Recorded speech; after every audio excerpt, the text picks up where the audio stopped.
My name is Michael Niksic, and yes, I am a chef. And this is my assistant, Frankie. Don't mess with Frankie.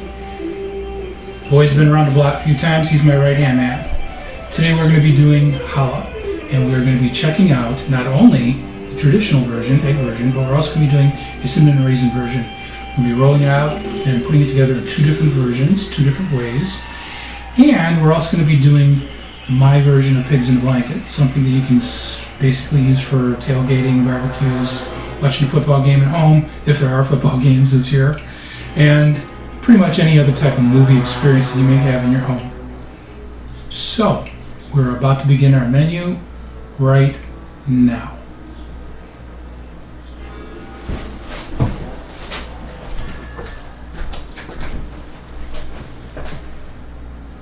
Okay, we are going to make bread, and in particular, we're going to be making challah, egg bread. Slightly sweet. It's going to have some honey in it, a little bit of sugar. And what we're doing is we're going to first start with putting our yeast, which has already been dissolved, in water and the sugar. Warm water, 2 ounces, is the recipe called for. And we're going to raise our machine up to its top level and begin to turn it on so it starts to stir. Next, we're going to add our water and our honey that's been dissolved and our oil.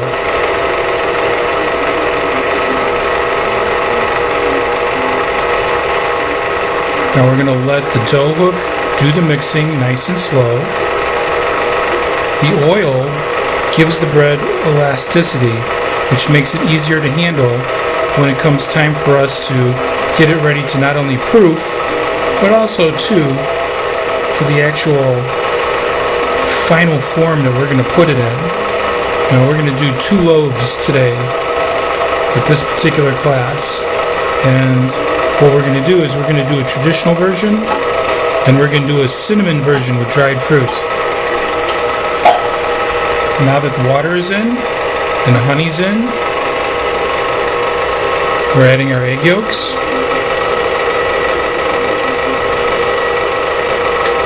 And we're going to let our machine mix this up.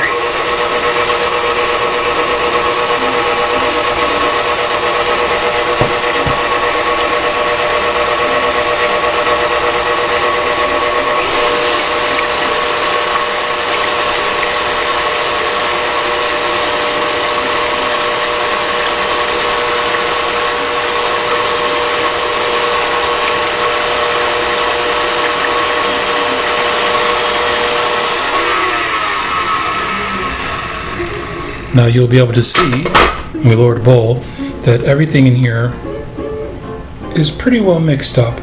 And now that it's completely, thoroughly blended as much as possible for now, we're going to start to add our flour. And we're going to do that slowly but surely, and then once again, we're going to let the machine do the work for us. Now as we're putting the flour in, it's calling for 4.5 cups of flour. We're going to do this by starting out with 2.5 cups.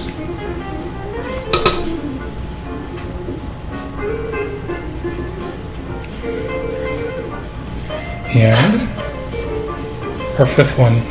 Whoop. Empty that. Now we're not sifting the flour and we're not packing it, we're just filling the cup.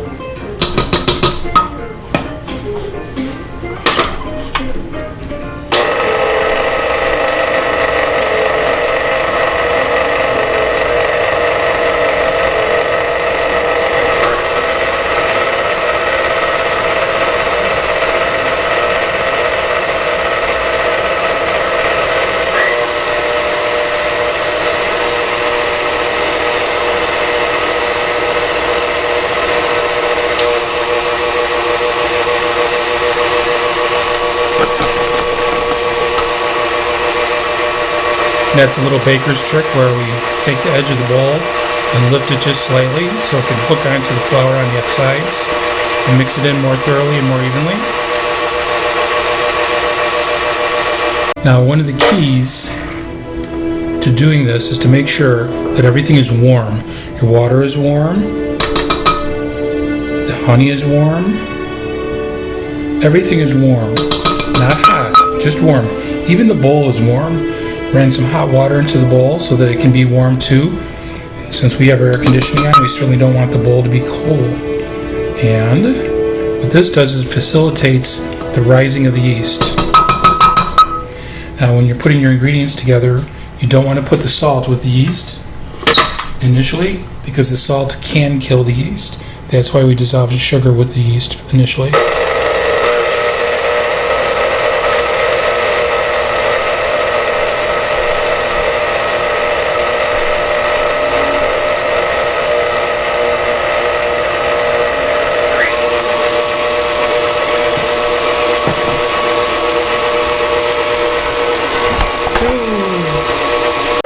Now you can see how the dough is grabbing and starting to become more glutinous, let's say. And it's going to start pulling the remnants of the dough that's on the sides of the bowl into the center.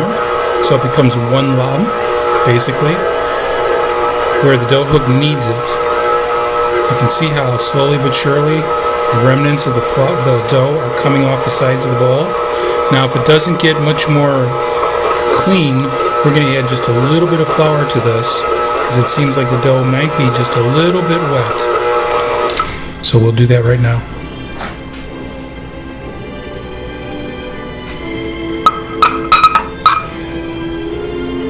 I added about 2 tablespoons of flour, so we'll see how that works.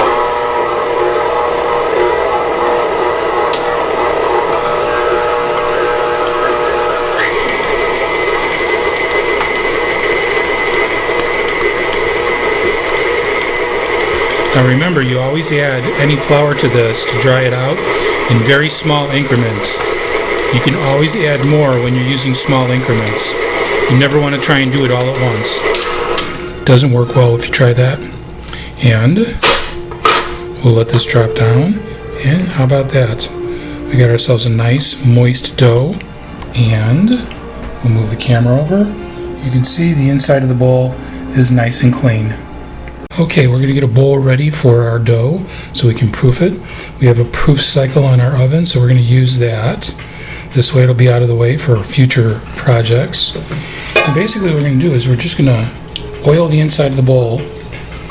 Don't worry about any extra oil in here. It's not going to be a big deal because we actually want that. We're going to take our dough that we just got done taking out of the mixer, and we're going to put it in here. And we're going to roll it around and make sure that it's covered with the oil. This will help with the proofing process because it won't stick to the bowl. It'll just come up naturally by itself and there'll be less resistance. So this is a good solid method to use. And then what we're going to do is we're going to cover this with plastic and we're going to pop it into the oven and we'll be all set and ready to rock and roll. We're going to do this one more time for our second loaf and then we're going to start baking. Now this has to rise to twice its size, which means it's going to come up to about here. And then we're going to punch it down, put it in its final form, which in this case, for this loaf, it's going to be a braided cake. And then the next one that we make with our cinnamon and with our dried fruits, we're going to make that one into an actual loaf, but we're going to roll it out and we're going to fill it. So we're going to have 2 different methods with the same recipe and 2 different outcomes. All right, now we're going to roll out our challah. Our challah is literally twice its size, which is exactly what we want. And we're going to take this and look how nice and clean and easy that comes out of the bowl. Put it onto our tabletop. Dispose of our bowl. And we're going to literally take this and fold it. We're going to roll it in flour so we have minimal problems with any type of sticking when we roll this out. Okay. We're going to use plenty of flour. Don't be cheap with flour.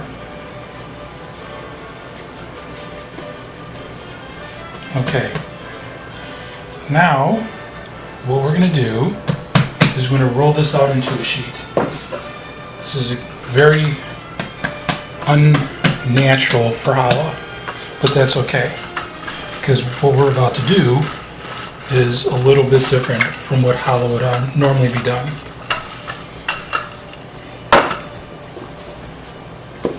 You can see how it shrinks up a little bit? Okay, that's normal. And before we finish what we're going to do here, we're going to let it shrink and contract some before we roll it up into our final form. We pick it up, we let it shrink a little bit and get back to where it was. Like I said, we don't want to overwork the dough by rolling it over and over and over again. So you want to be to the point. I'm going to square this off so that this way we get the best shape possible, which in this case is going to be rectangular. Okay, we're in pretty good shape. Alright, now we're going to get rid of all this extra flour because we certainly don't need it. And this is going to be the interior of the loaf of bread. Move this back. Wipe off any extra flour, get it out of the way, because we don't need it. And same here. And get this out of the way. You can see these little shards are from the extra oil that was in the pan as this was proofing. It's not a big deal. Just take that and pull them out of our way. Okay. Now this has had a couple of minutes to shrink back and contract.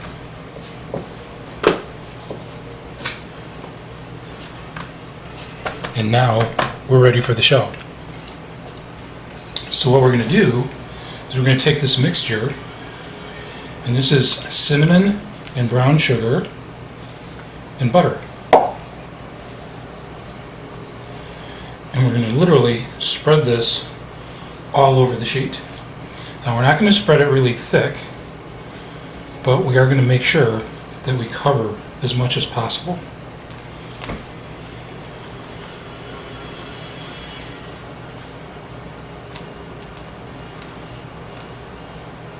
And you can use pretty much any type of a spatula for doing this.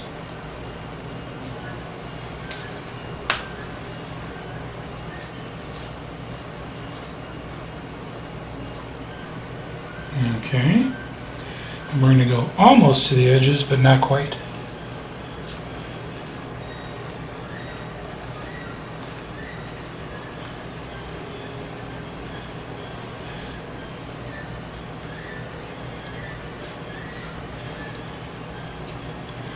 It doesn't matter if you do get a little spilled over here and there.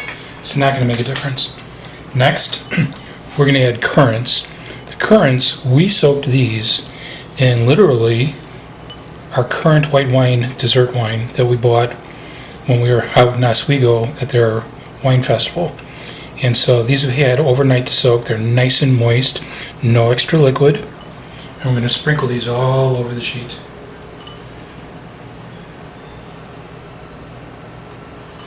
And try and even them out as best as possible.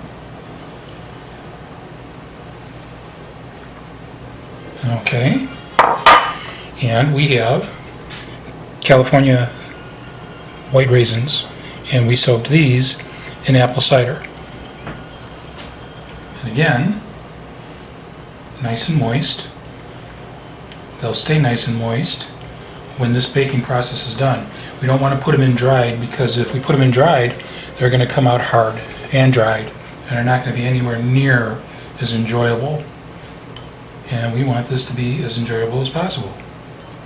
So, here we go. Then we used about a cup of each, because we're being extravagant. And we're going to spread everything out. Now, like I say, you don't have to have this perfect. It's not a problem if it's not perfect. We're going to wipe our hands off, and then we're going to start the process. Now you can see what we're up to. Okay. I'm going to literally roll this up into a log. In the ends, we're going to pinch a little bit.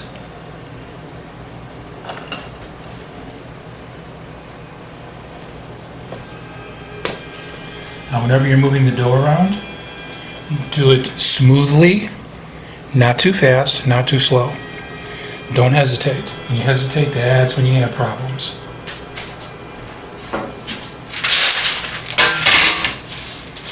And next on this list, actually we're going to get another piece of paper here. Okay, now you're looking at this pan and you're looking at the loaf, and the loaf looks to be a couple inches too long for the pan. That's correct, but it still will fit on this pan because we're going to do this.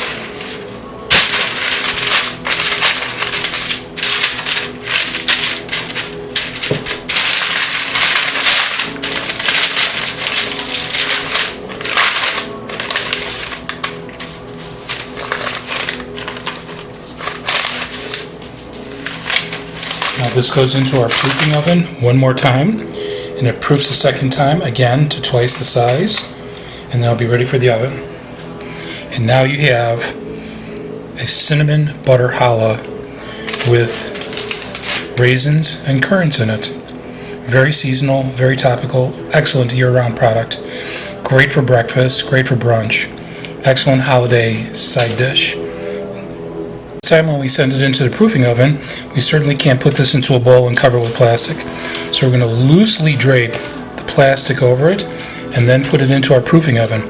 Remember, our proofing oven is only going to be about 105 to 110 degrees, so it's going to have absolutely no effect on the plastic whatsoever. And also, too, when it comes out, we'll literally be able to peel this right off. This will keep the exterior from drying out during the proofing process.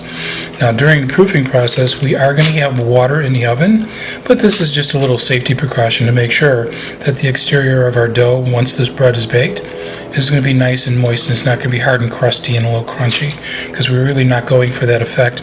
We're going for a soft loaf. Okay.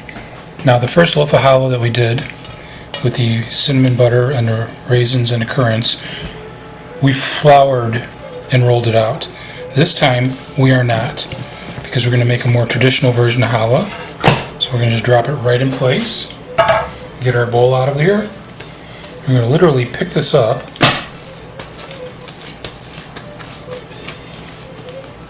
and we're going to cut this into 3 pieces.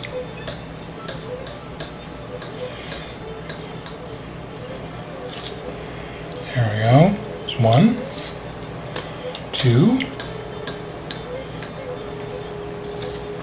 and 3. Come on, cut, baby. There you go. A little bit wet and sticky, but we're okay.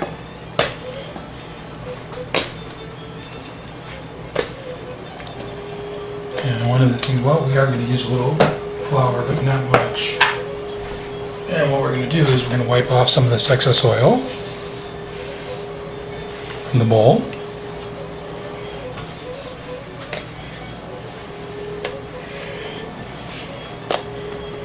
And dab off any extra that's on the dough. We're good. And we're just going to do a little bit of flour, not much. That's all we're going to need. And we're going to take this dough and we're going to roll it into equal and even in lengths as much as possible. Okay, that's 1.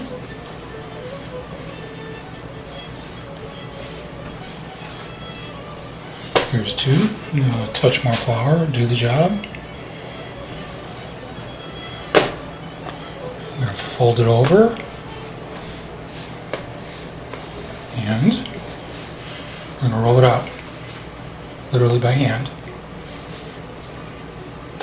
Don't worry about it being exactly even, because since we can move the dough around just like we did the last loaf, we can adjust it. Alright, and we're going to do the same thing here. And we've got 3 relatively even pieces. Now if you want them specifically perfectly even, you can weigh each piece. That's certainly not a problem. Okay, now we're going to get these a little closer. We're going to, oops. Switch our angle here. And there we go.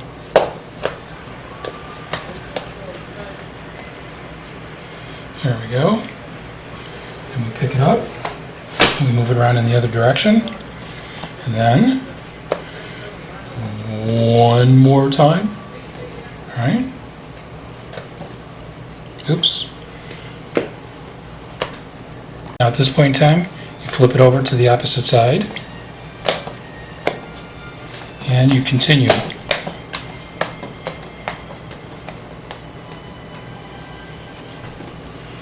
We shorten this up so we even it out. Fold it in underneath. Okay.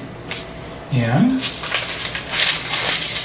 I'm going to take a piece of baking paper and roll it right onto the baking paper. And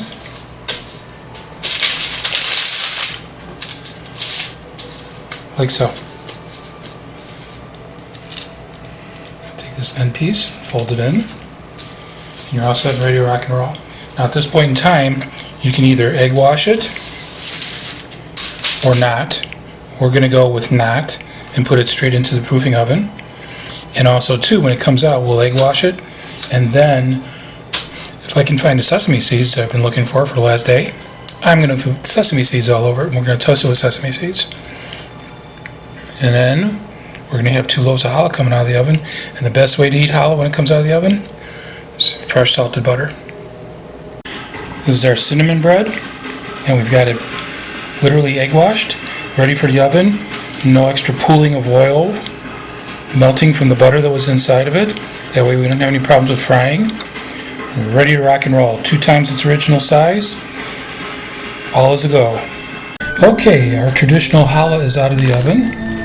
And now that it's ready to cool off, well, it still has heat from coming out of the oven, we're going to brush the outside of it with a cold stick of salted butter. And as we brush it, just the surface layer of the butter will melt onto the challah and give it a nice buttery exterior and a nice gloss. And we're all set. Just like that, it's done. You can tell when bread like this is finished by looking at the bottom. The bottom is a nice golden brown, so that tells us that the bread is done. And there you go, finished product. Anybody can do this recipe. You don't need a bread machine. If you have a bread machine, it makes it a little bit easier for you maybe, but like I say, it's not necessary. And once this cools off enough, we're going to be putting a knife to it and putting some fresh butter to it. Them's eating. Here's our second loaf out of the oven. This is the one that has our currants and raisins in it, and our cinnamon butter. You can see how it's swirled, and we're going to do the same thing with it. We're going to literally run this raw stick of butter up and down the sides of it and give it a nice buttery coating. And we're done. Simple as that. We'll let this cool off, and we're going to have some serious breakfast bread. Excellent for French toast. Excellent for just about any type of munching that you have in mind. Doesn't matter if it's a Jewish holiday or a Christian holiday. Does not matter. This is really great stuff. Perfect for many, many, many different ethnic groups. Greek, Polish. Totally up to you. This suits the purpose for what you're doing for the holidays. Absolutely, by all means, go for it. You won't regret it. And here's an internal shot of our raisin and currant cinnamon challah bread. Sorry I can't share it with you, but trust me, I'll make it up for you. I'll have an extra portion. Now get to it, man. Start making your own version of this. Okay, we are going to make an appetizer, and we are going to make pigs in a blanket. And we're going to start with puff pastry. This is an entire package of puff pastry, which is basically one sheet, 18 inches by 12 inches. That's a standard puff pastry sheet, not only in the restaurant business, but also too in retail packs. Now, if you're going to be rolling out dough, what I always recommend is you have yourself a really good rolling pin. It should spin like this because of the bearings on the inside. This rolling pin is 35 years old, battle tested in many restaurants, many pastry shops. And it's nice and heavy. Also, too, when you look at the grip, as far as your hand goes, when you're running it across the table and rolling something out, your knuckles aren't dragging. Key. You want the rolling pin to do the work for you. So you want a heavy rolling pin that spins freely. This way you're not pushing on the dough, no matter what the dough is, and pressing on it and tearing it and stretching it out. This way you're actually working the dough and stretching it out naturally by using the weight of the rolling pin first and foremost. Now, not only do we have the dough on the table floured, but we're also going to flour the rolling pin as well too. Okay? And what we're going to do is we're going to roll this sheet out, and then we're going to place our ingredients on the inside. So here we go. Now you'll see that each time I do this, I'm going to turn the dough in different directions. And if I needed to go in a different direction to square off, because we want this in as best a rectangular shape as possible so that we can get the most portions out of each sheet. Okay, you can see how it's starting to take shape. You apply pressure evenly, in and away, in and away. And if we need corners or centers straightened out, right like so. And again, you maintain your general shape.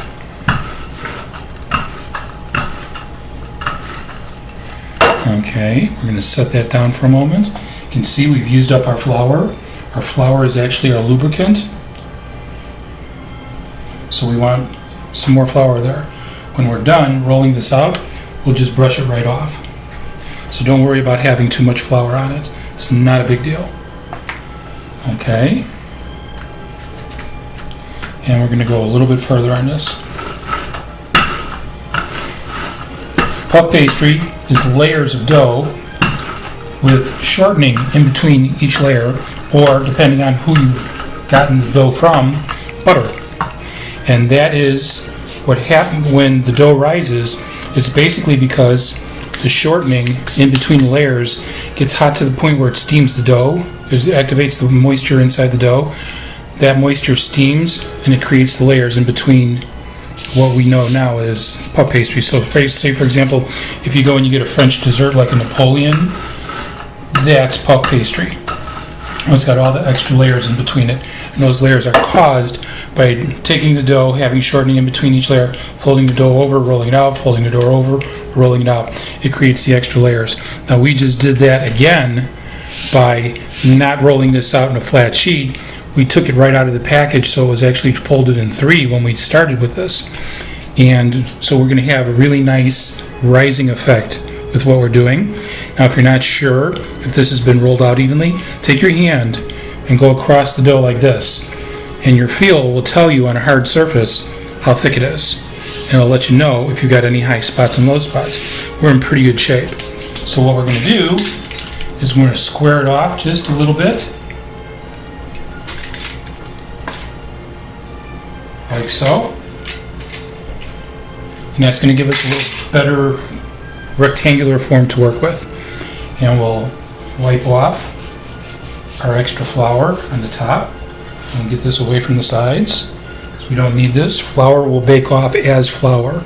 It's not going to change. So you don't want to have the flour in there for that reason. And you can see we don't need this extra flour, so we get rid of it. A puff pastry is used for a lot of things. It can be used for the tart shell for a fruit tart. It can be used for beef Wellington. It can be used for making what's called bouchées, which are basically little stuffed shells. So depending on how it's configured and who's using it, it's depending on what's going to be on the inside. You can put all sorts of fillings in here. It doesn't have to be sweet like we're doing. Well, semi-sweet since we're doing pigs in a blanket. And I'll get to that semi-sweet part in a second. Okay, we're in great shape. Now what we're going to do is we're going to size it up and see how many we got. Like so. We're going to give ourselves a little bit at each end. So we know we're going to have 1, 2, 3, 4, and maybe 5 if we squeeze a couple in on the ends. Okay. So we'll take this and get it to the side. And we're going to come back and we're going to do our ingredients next. And what we're going to do is, I'll remove that and get back to it in a second. We're going to put provolone cheese down first. Okay. And then we're using thin slices because we don't need a lot of cheese. It's not necessary. And we'll see what we get out of the end part here. Alright. And don't worry about them being exactly even.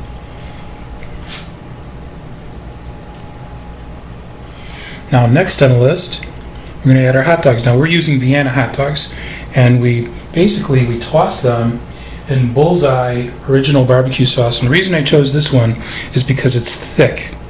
And what will happen is when these roast off, the hot dogs themselves will spit a little bit of water as they get hot and they start to cook. Well, we don't want that to thin down the barbecue sauce, and we certainly don't want to make soup inside of these. So the barbecue sauce being thicker, as it starts to dry out a little bit from being heated, will be re-moistened by the water from the hot dog. Also, too, we're using Vienna hot dogs because this is Chicago and I think it's a law. Alright, we've got 1 more to use, maybe 2. So we'll take this sucker and we will roll him in barbecue sauce and add him to the end. Alright then. Now we're going to take it a step further. We're going to take bacon that we've already cooked in the oven on a sheet pan earlier in yet another segment that we're doing this in. And we're going to put our bacon in here with it. And so each one is going to have its own little stash of bacon, one way or another.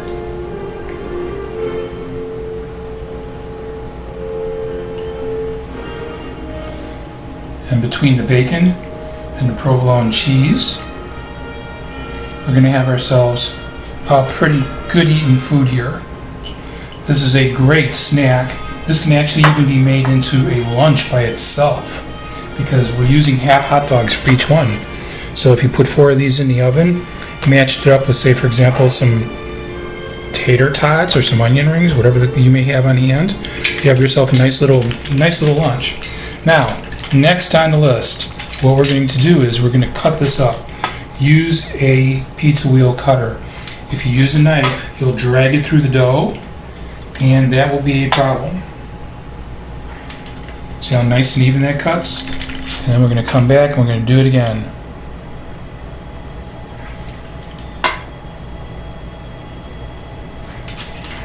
Alright, now next on the list, to make sure this works out as well as it can, we're just going to do one side with eggs. That's going to be the side that we seal it. And then over here as well too. You can see that this gets done literally in just a couple of minutes, and there's not very much prep work involved in doing something like this. Basically, the only thing that you have to do is cook the bacon. Now what we'll do here is roll this and then pinch it, and we're all set. And very simple and to the point. Seam is on the bottom. Okay, now we go in the opposite direction because that's where the egg wash is. Now if you want extra barbecue sauce, when they come out of the oven, dip them. No problem at all.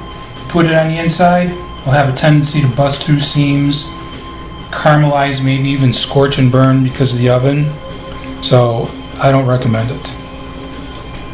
And Simple and to the point.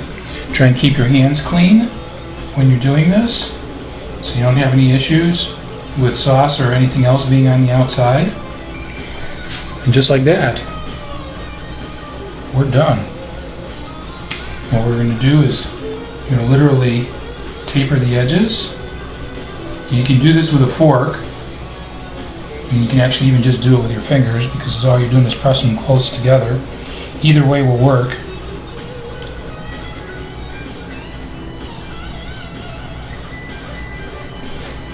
All right then.